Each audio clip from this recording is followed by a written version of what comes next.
Millions of people around the country turned yesterday's day off into a day on, remembering Reverend Dr. Martin Luther King Jr. with a day of service. With more than 100,000 people, San Antonio, Texas hosted one of the largest marches for Dr. King. Others rallied in Louisiana, South Carolina, and Arizona.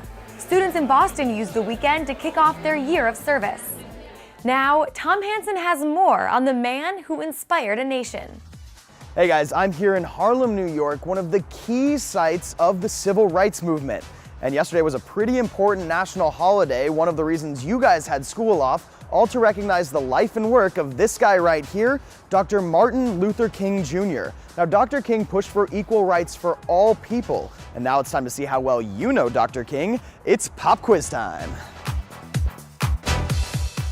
Martin Luther King Jr. became the leader of the civil rights movement, but what was his profession? Was it A, teacher, B, minister, C, salesman, or D, politician? You've got 10 seconds.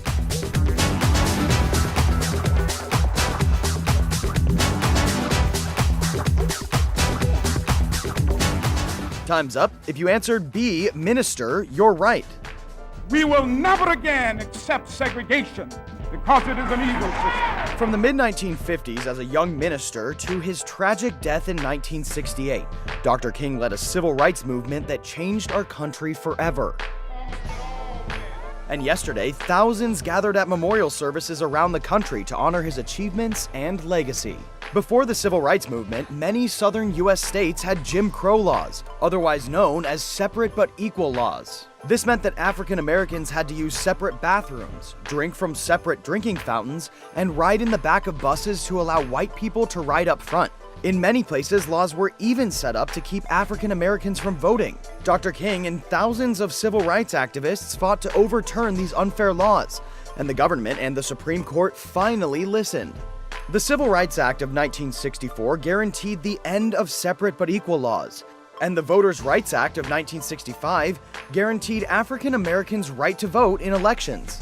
These are the lasting accomplishments of Dr. King. I've seen the promised land. I may not get there with you, but I want you to know tonight that we as a people will get to the promised land. But on April 4th, 1968, in Memphis, Tennessee, Martin Luther King Jr. was killed by James Earl Ray. Shortly after his death, civil rights leaders and other groups started asking the government to proclaim a national holiday in Dr. King's name.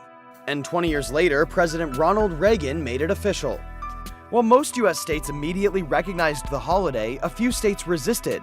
But today, his message of inspiration lives on. Martin Luther King was an inspiration. He the one who stopped all the segregation.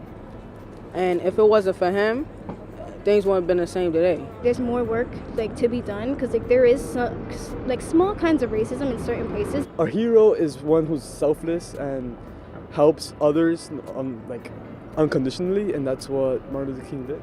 Tom Hansen, Channel One News. Did you volunteer for MLK Day? Well, tell us all about it over at channel1.com or on our Twitter or Instagram feed.